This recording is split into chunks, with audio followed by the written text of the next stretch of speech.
Então, nessa trilha 6, pessoal, a gente vai começar a falar a respeito dos tecidos, e por isso então que essa trilha ela se intitula Introdução aos Tecidos. Os tecidos, então, eles são formados por células e por matriz extracelular. E vocês vão ver agora que no transcorrer das trilhas que a gente for vendo que se relacionam com a histologia, a gente vai estar sempre vendo a característica da célula do tecido e a característica da matriz extracelular. Bom, mas quem é essa matriz extracelular e como que essas duas se intercambiam, já que a gente já estudou bastante a respeito das células até aqui? Bom, pessoal, aqui nessa imagem vocês estão enxergando então uma célula, aqui a região do seu citoplasma celular, aqui está a região do núcleo, e aqui em torno dessa célula vocês estão vendo o que seria a representação da matriz extracelular. A matriz extracelular, então, como vocês estão vendo e como o próprio nome já diz, ela é externa à célula, ela fica no ambiente externo da célula. E essa matriz extracelular, ela é formada por diversos tipos de molécula, em que em muitos casos a gente vai encontrar moléculas altamente organizadas, como vocês estão vendo aqui, ó, formando então esses feixes, geralmente constituído então de proteínas, que podem ser fibras de colágeno, por exemplo, que a gente vai ver isso no decorrer das trilhas. Bom, mas no início, quando os pesquisadores descobrem a existência dessa matriz extracelular aqui, pessoal, eles acreditavam que essa matriz extracelular, ela servia como um arcabouço para a célula, né? Para que a célula pudesse então se assentar sobre alguma estrutura. Além disso, eles também acreditavam que a matriz extracelular ela servia para fazer trocas, né, entre metabólitos e catabólitos das células. Então, aquilo que a célula não precisava mais no seu interior era externalizado aqui, né, para a matriz extracelular, assim como componentes que a célula precisava vinha então da matriz extracelular e conseguia adentrar para a célula. E isso tudo é verdade, mas o que os pesquisadores adicionam a esse conhecimento? Que, na verdade, quem produz essa matriz extracelular que está aqui são as próprias células. Então, a célula, por sintetizar essa matriz extracelular que está aqui fora ao seu redor, ela controla, em grande parte, a composição que essa matriz extracelular tem. No que eu me refiro dessa composição? Eu falei para vocês que a matriz extracelular é formada por várias moléculas e dentre eles a gente pode ter essas estruturas bem organizadas aqui, né? Essas estruturas filamentares que vocês estão vendo aqui, geralmente constituídas por proteínas e que eu dei o exemplo para vocês das fibras colágenas. A célula, se for necessário, ela pode aumentar a quantidade dessas estruturas fibrilares aqui na sua matriz extracelular. Com isso, ela forma uma matriz extracelular muito mais compacta do que havia anteriormente.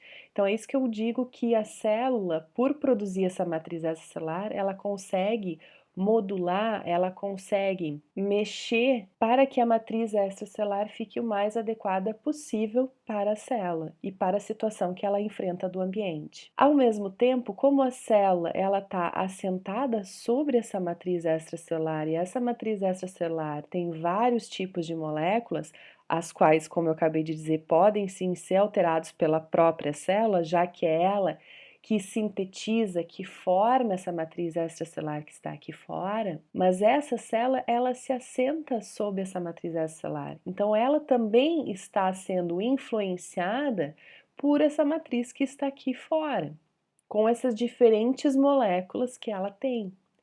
Então, na verdade, os pesquisadores aí aprofundam o seu conhecimento no sentido de entender que não é só simplesmente a função da matriz de servir como um arcabouço para a célula, para que a célula consiga se assentar e fazer essas trocas metabólicas que a célula precisa. As duas, elas vão se influenciar.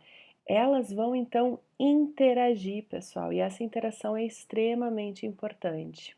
Então, a célula influencia na matriz extracelular e a matriz extracelular influencia na célula. E essa comunicação, essa interação é importante para a sobrevivência da célula e, portanto, para a sobrevivência do tecido e para a nossa sobrevivência. Então, a partir de agora, quando a gente falar em tecido, a gente tem que pensar na célula que o forma e na matriz extracelular. Então, os tecidos, pessoal, eles são definidos como uma agregação organizada de células que funcionam de maneira coletiva.